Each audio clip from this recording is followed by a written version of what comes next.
6 a.m. on the West Coast, 9 a.m. on the East Coast of America. It is 2 p.m. in London, 7:30 in Mumbai, India, 11 p.m. in Kyoto, Japan, and in Malaysia, it's 1922. I'm Jay Sheldon, I'm not wearing pants, and that might be indecent.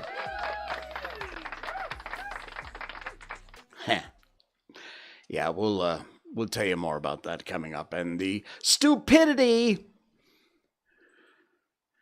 of things here in the country, which I call home. We'll get to it. All right. We got that. We got lots coming up tonight, including newspapers picking on people, ridiculously so. Actually, both of the stories are kind of the same thing. We got some inspirational stuff tonight, some very cool stuff, some weird stuff. Very strange things that we're going to talk about.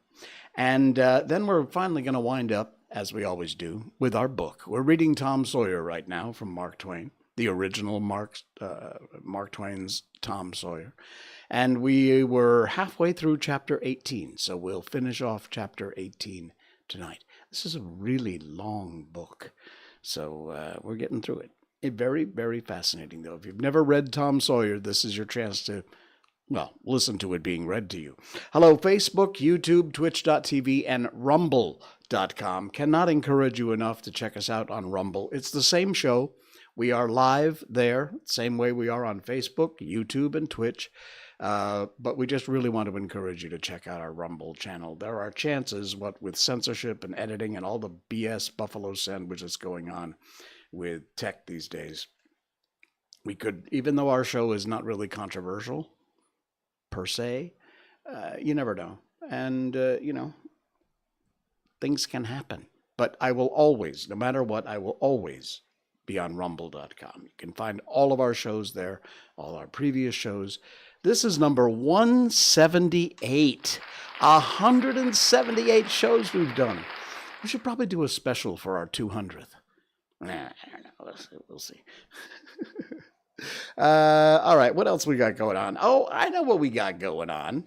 It's this little lady right here. It's a Mikko update. Mikko update. Me, Mikko update. She's great. And she will not stop eating. Oh, man. If you didn't know, she was in hospital for 3-4 days because she had another one of those gastric things. She wouldn't eat. She was throwing up. It was coming out of both ends.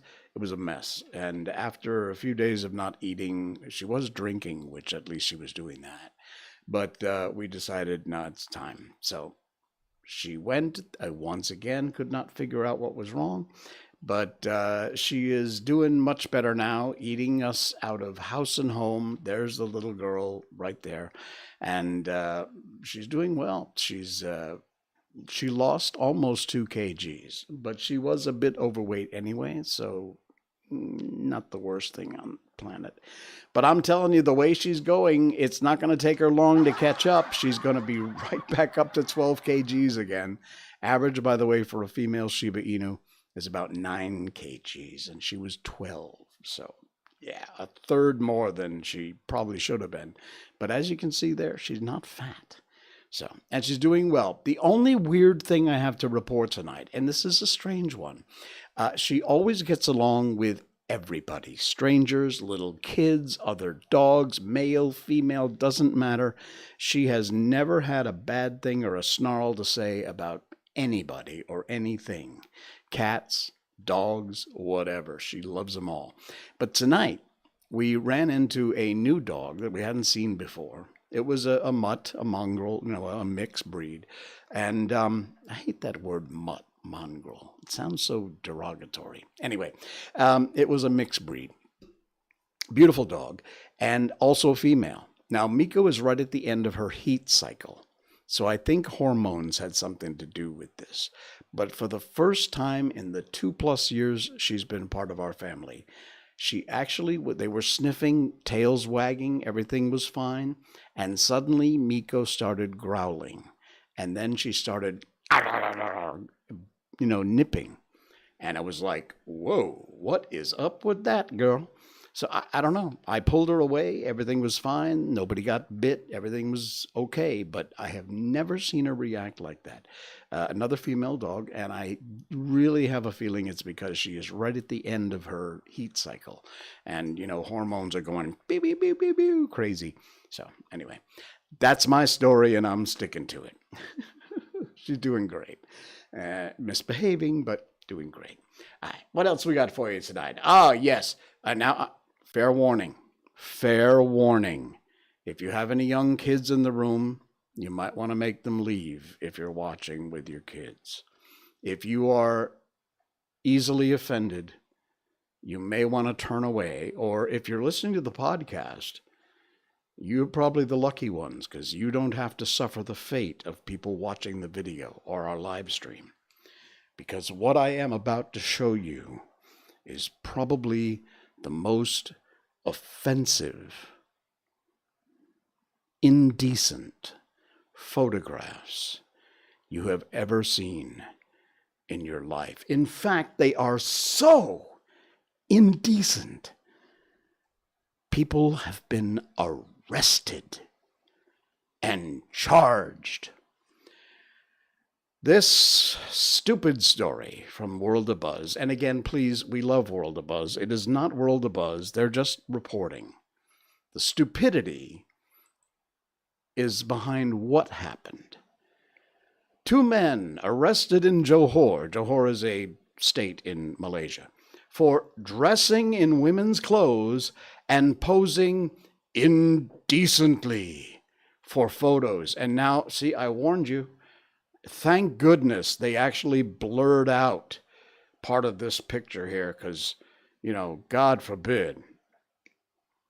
The PDRM, which is what we call our police department, it's Police Diraja Malaysia, the Royal Malaysian Police, reminds everyone to use social media wisely. Yeah, okay, sure.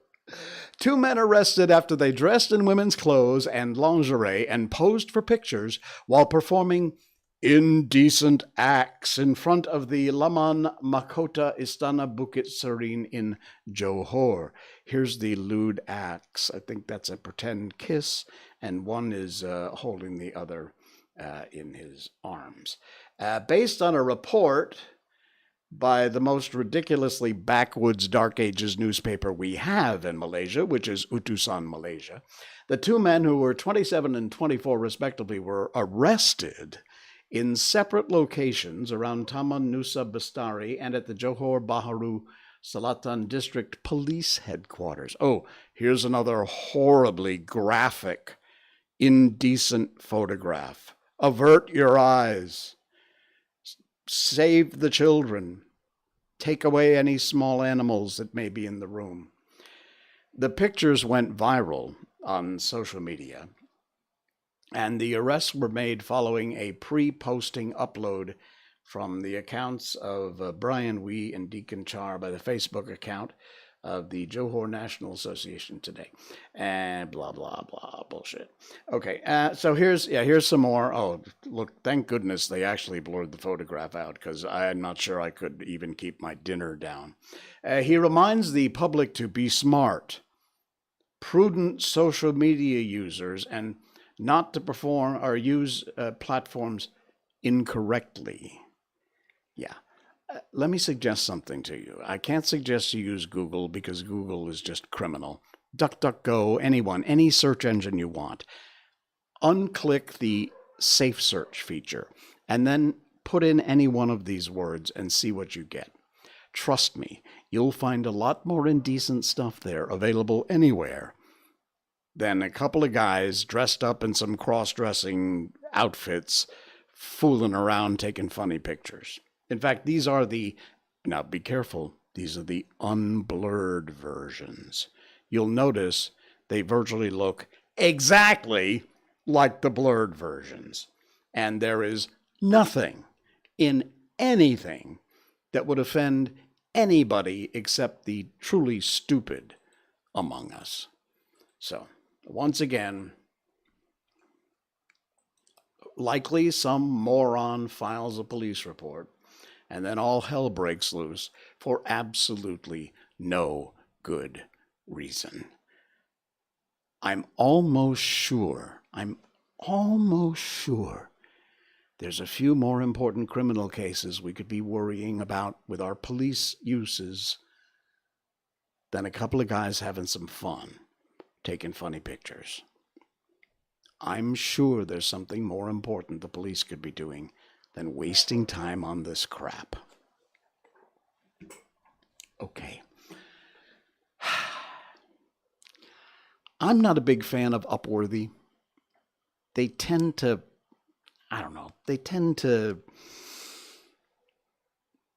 just do.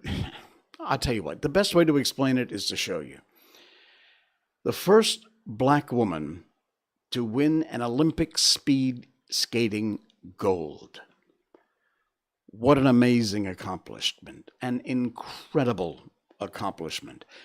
I don't talk a lot about the Olympics because, frankly, the Olympics should never have happened in communist China. It is ridiculous that they were given the rights to the Olympics with their human rights abuses. But Erin Jackson was set to miss out on the spot in Beijing. Her friend Brittany Bowe, a fellow skater, gave up her spot for Jackson. Jackson went on to win the speed skating gold. Penned her name into Olympic history, becoming the first black woman to win a gold medal in the women's 500-meter speed skating event. She was so overcome with emotion, she was crying on the podium. And here's the headline. She cried so much, her medal was backwards. So what?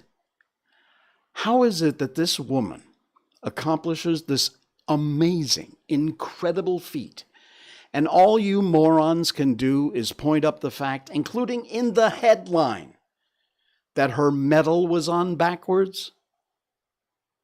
Is that really the most important point of this story? Not the fact that she set a world record. She won the gold. She's the first black woman to do that. But oh no, you morons, you freaking morons, got to point up the fact, and it's all in the story here, that she didn't realize her medal was backwards when she stood up at the podium. Upworthy, shame on you. This story could have been written about an amazing record set by the first black woman to set it, and you, for no reason, needed to include the fact that her medal was backwards. What, you think you get more clicks that way? Some clickbait bullcrap? You should be ashamed of yourself. This is stupidity at its worst. This is the kind of bullcrap reporting that needs to stop. Seriously. Look at that. Right in the headline. Upworthy? Sorry. It's a big fat no from me. And shamefully, I shared the link in our show notes. I shouldn't probably have done that to give them any more clicks, which they deserve none of. Excuse me, but you will find that link in our show notes. I can't encourage you to go there because, frankly, I think the site is shameful. And that's a ridiculous angle to take on this story. All right. An interesting piece of news. I hadn't really set to talk about this, so I'm just going to share it with you. But it just popped up this week, as a matter of fact, and that has to do with Malaysia Airlines flight MH370. You don't have to be in Malaysia to know what that's all about. I'm sure you know. It's been many, many years, and Malaysia Airlines flight MH370 has never been found. But now Australian investigators are reviewing the data in light of the Godfrey MH370 location. Transportation Safety Bureau and Geoscience Australia are reviewing the data in response to Richard Jodfe's breakthrough MH370 tracking technology. Despite the ATSB's role in the search, which concluded back in 2017, so 18, 19, 20, 21, 5 years ago, The ATSB new Chief Commissioner Angus Mitchell has told News Limited he remained open-minded about this new theory. You've probably read about it. It was in the headlines a while ago. He told the news the Godfrey data was actively being reviewed with tech advances, and a public announcement was expected in about a fortnight, which is about 20 days. It puts the aircraft in an area that we've already searched. I guess me coming in with a due diligence and a new set of eyes, we're taking a review of the data that we hold there, and that's being done in conjunction with Geoscience Australia, Mr. Mitchell told News Corp Australia and Sky News. At the moment, he said, we're looking at the data we hold, where Mr. Godfrey's theory suggests the plane went down.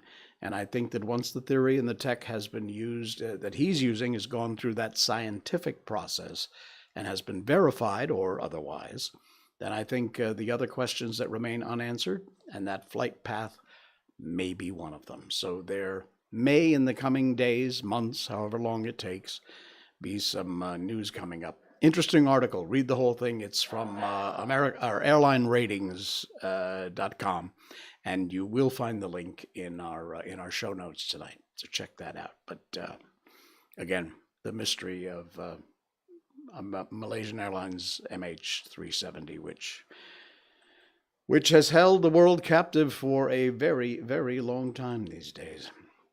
All right. Let's move on to the ridiculous. I warned you we had a bunch of indecent photographs tonight, and I've got another one. Be prepared to avert your eyes. You know what that is?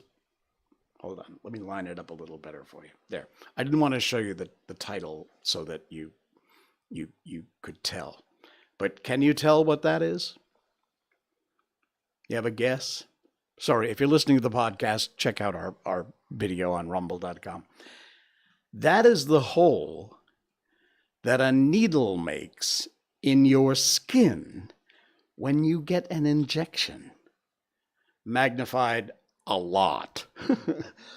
Excuse me. As seen by an electron microscope, that is a needle or syringe hole, the way it goes into your skin. Absolutely incredible when you see it at that kind of huge magnification. That is just freaky.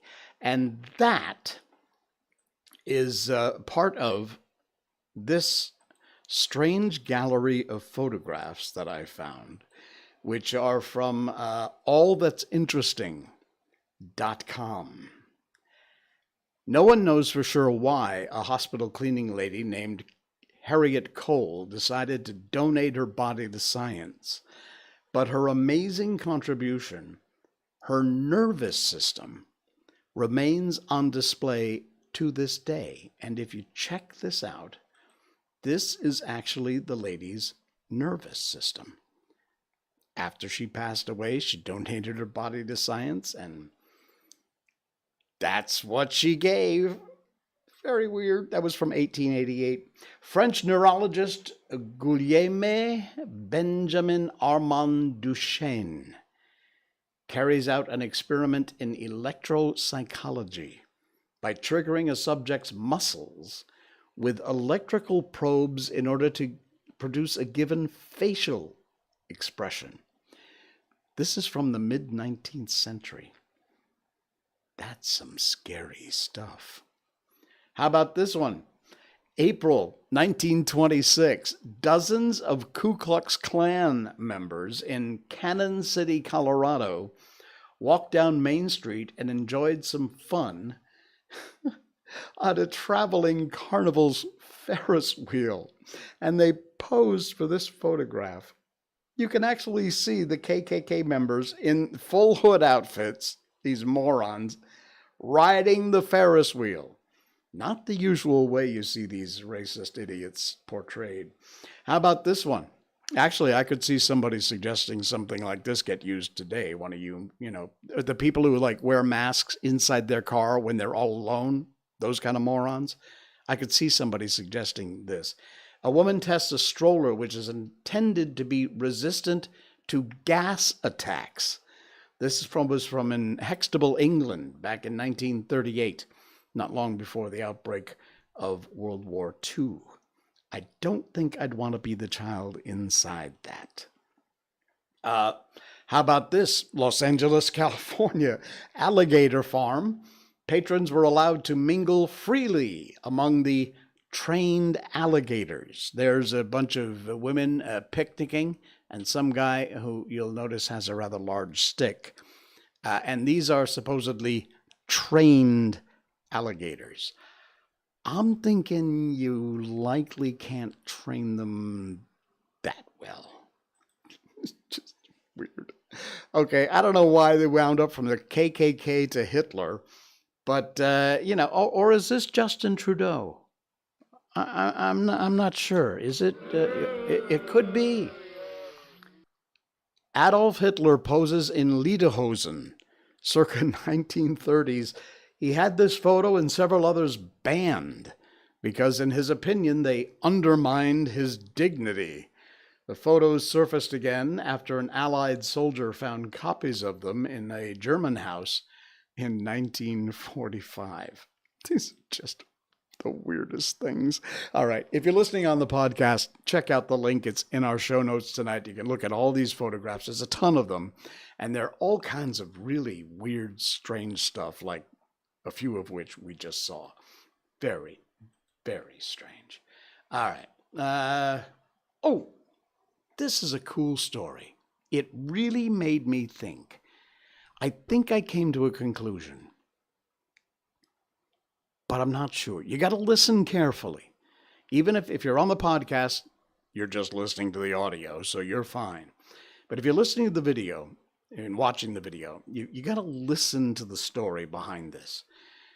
There's a picture of a big, tall, multi-story building and a circle around somebody standing way up on top. It's a very blurry photo. You can't tell who or what it is. But this is from Greg on Facebook. Never trust anyone, it's called. Now listen up. A couple decides to commit suicide after going through a really hard time in life.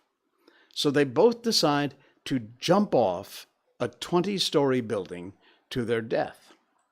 When they got to the topmost floor, they both agreed to count 1, 2, 3 and jump.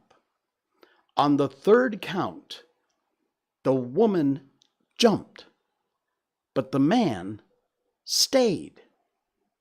And as the man watched the woman fall, he saw the woman pulled out a parachute and landed safely. The question is, in this scenario, who betrayed who? The man or the woman? They go up to the top. They're both going to jump. 1, 2, 3, jump. The woman jumps. The man doesn't. But the woman who jumped had a parachute. The guy just refused to jump. Who was the betrayer? You know, having thought about this and not spending a whole lot of time because it's kind of silly, I have to say I think they both were. The man because he was supposed to jump and he didn't, and the woman because if they had both jumped, she had a parachute and she wasn't prepared to die either. So, my opinion, I think they both were the betrayer. Interesting, though. If you think differently, I'd like to hear your comments. Put them in the notes down below. You can, no matter where we are, Facebook, YouTube, Twitch, Rumble.com, there's a place for comments. Leave your comments about that. I would love to hear your thoughts because it's a rather weird one, huh? Rather strange predicament. All right, and I'm going to end, before we get into Tom Sawyer tonight, with one more story, because we always try and end with something either funny or heartwarming. And I don't think I've seen as heartwarming a story as this in a very long time. This is from, and I'm sorry, I know I'm going to mess up your name, on Facebook, Sathish Kumar Batumalai. Batumalai. It is a short video. There's music, but you don't need to hear the sound. And check this out. Let me just pop over to my other shot here. These are motorcycles. These are thousands of motorcycles. In Germany, a 6-year-old boy who loved motorcycles had been diagnosed with cancer. His family posted online and asked if somebody, just one person, could ride by their house to cheer him up. They expected maybe 20, 30 people would see the post and show up. 20,000 bikers. Let me play the video. 20,000 bikers showed up. This 6-year-old boy. Look at that. Please, if you're listening to the podcast, check out the link in our show notes and watch this video. You have got to see this. It is absolute. There's an ambulance, some police cars escorting them by, and here is the video of this little guy, 6 years old. He's in looks like a wheelchair. He's sadly been diagnosed with cancer. There he is. And while they expected 20 or 30 people, 20,000 bikers. You know, tell me bikers don't have a heart? Take a look at that. Absolutely incredible. Showed up to put a smile on that little guy's face. That is beyond fantastic. Man, I'm telling you. You know, people, hey, look, there's a bunch of bad bikers out there, gang bikers and stuff like that, but that is by far not the majority. And the same can be said of truckers, right, Canada? It's just the folks I know who ride bikes are some of the most human, nicest guys and gals that I've ever met. And I'll put up any one of them against any bookworm humanitarian any day. What a fantastic story.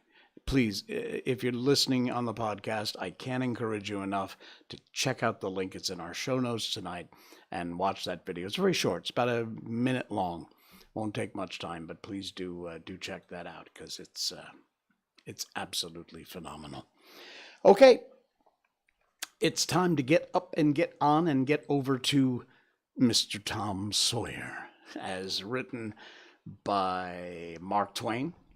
However, before we get going with the second half of Chapter 18, I will remind you, as always, this book was written in 1876. Some words in the book, while appropriate in 1876, today are considered vulgar. However, we are reading this book exactly the way Mark Twain wrote it. That does include some references, including the N-word, that were perfectly acceptable in 1876, not so much today. So if that kind of thing offends you, you may just want to go find something else to do for 15 or 20 minutes. So as we move forward, we will head into the second half of Chapter 18 of The Adventures of Tom Sawyer. At school, the children made so much fun of him and of Joe and delivered such eloquent admiration from their eyes that the two heroes were not long in becoming insufferably stuck up. They began to tell their adventures to hungry listeners, but they only began. It was not a thing likely to have an end, with imaginations like theirs to furnish material.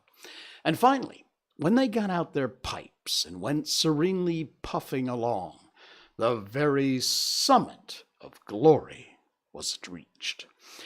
Tom decided that he could be independent of Becky Thatcher now. Glory was sufficient. He would live for glory, Now that he was distinguished, maybe she would be wanting to make up. Well, let her.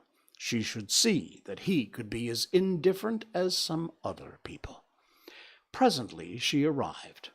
Tom pretended not to see her. He moved away and joined a group of boys and girls and began to talk.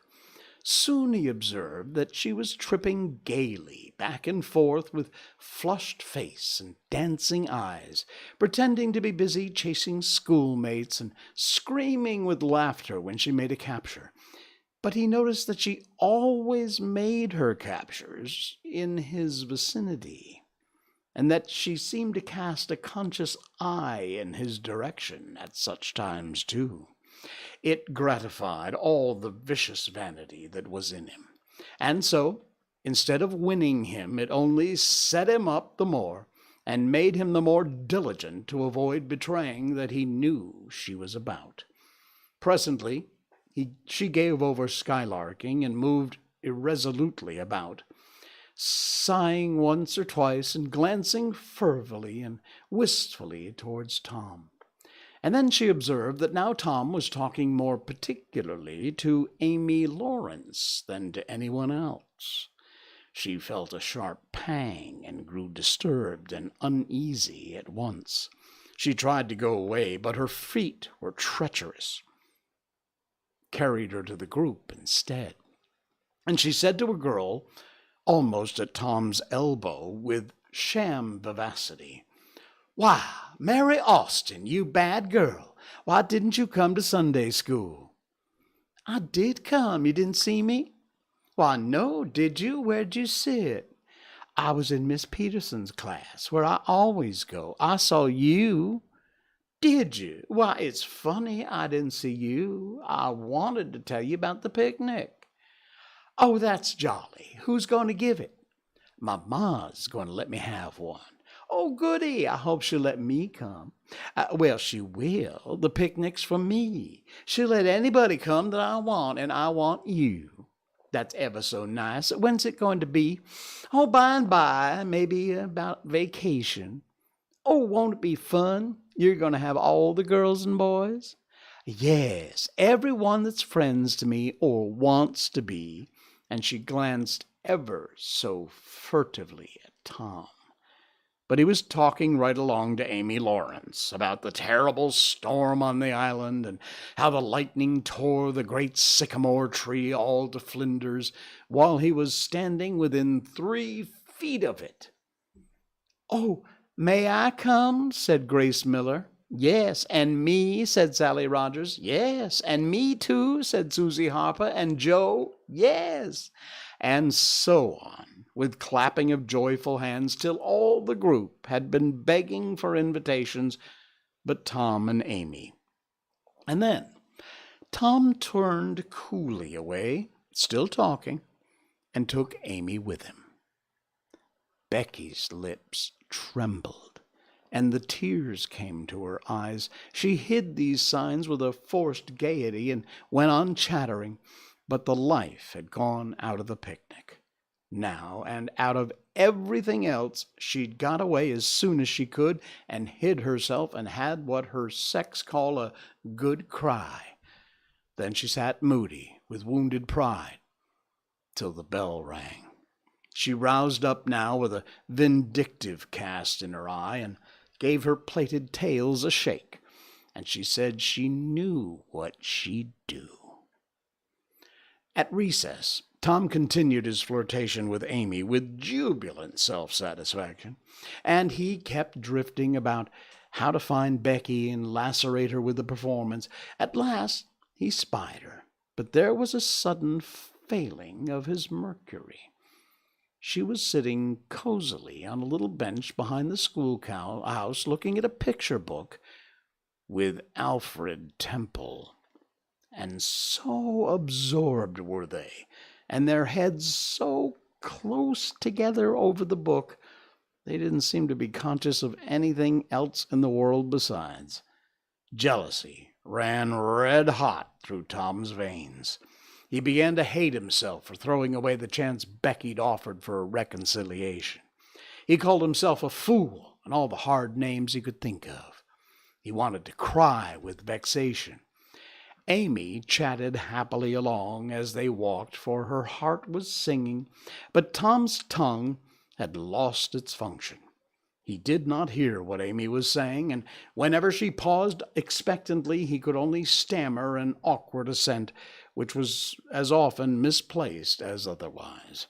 He kept drifting to the rear of the schoolhouse again and again to sear his eyeballs with the hateful spectacle there. He couldn't help it, and it maddened him to see, as he thought he saw, that Becky Thatcher never once suspected that he was even in the land of the living. But she did see, nevertheless, and she knew she was winning her fight too, and was glad to see him suffer as she had suffered. Amy's happy prattle became intolerable. Tom hinted at things he had to attend to, things that might be done, and time was fleeting, but in vain. The girl chirped on. Tom thought, oh, hang her. Ain't I ever going to get rid of her? At last he must be attending to those things, and she said artlessly that she would be around when school let out, and he hastened away, hating her for it. Any other boy, Tom thought, grating his teeth, any boy in the class, but the whole town, but that little St. Louis smarty thinks she dresses so fine in his aristocracy. Oh, all right, I licked you the first day you ever saw this town, mister, and I'll lick you again. You just wait till I catch you. I'll just take and as he went through the motions of thrashing an imaginary boy, pummeling the air, kicking, gouging. Oh, you do you? You haul enough, do you? Well, now, then let that learn you. And so the imaginary floggings was finished to his satisfaction. Tom fled home at noon. His conscience could not endure any more of Amy's grateful happiness, and his jealousy could bear no more of any other distress. Becky resumed her picture inspections with Alfred, but the minutes dragged along, and no Tom came to suffer. Her triumphs began to cloud, and she lost interest. Gravity and absent-mindedness followed, and then melancholy. 2 or 3 times she pricked up her ears at a footstep, but it was a false hope. No Tom came. At last she grew entirely miserable, and wished she hadn't carried it so far. When poor Alfred, seeing he was losing her, he didn't know how, kept exclaiming, "Oh, here's a jolly one, look at this!" Well, she lost patience at last, and said, "Oh, don't bother me, I don't care for 'em," then burst into tears and got up and walked away. Alfred dropped alongside and was going to try to comfort her, but she said, "Go away, leave me alone. Can't you? I hate you." So the boy halted, wondering what he could have done, for she had said she would look at pictures all through the nooning, and she walked on, crying. Then Alfred went musing into the deserted schoolhouse. He was humiliated and angry. He easily guessed his way to the truth. The girl had simply made a convenience of him to vent her spite upon Tom Sawyer. He was far from hating Tom the less when this thought occurred to him. He wished there was some way to get that boy into trouble without too much risk to himself. Tom's spelling book fell under his eye. Here was his opportunity. He gratefully opened to the lesson for the afternoon and poured ink upon the page. Becky, glancing in a window behind him at the moment, saw the act and moved on without discovering herself. She started homeward now, intending to find Tom and tell him. Tom would be thankful, and their troubles would be healed. Before she was halfway home, however, she changed her mind. The thought of Tom's treatment of her when she was talking about her picnic came scorching back and filled her with shame.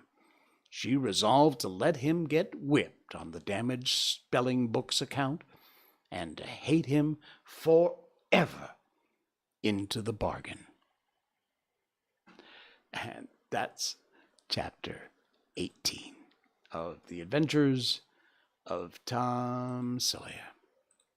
We'll continue with chapter 19 on Monday night's live stream. All right, friends, thanks so much for joining. Please do like and subscribe wherever you happen to be watching this show or whatever podcast outlet. Just hit that subscribe button or like or follow wherever it is around here somewhere. It costs nothing. It's absolutely free, and it really does help me, help the show, and help us keep bringing you this rather wacky, interesting stuff. All right, my friends, I'll see you again on Monday. Until then, I'm Jay Sheldon, and I am indecently not wearing pants. Good night.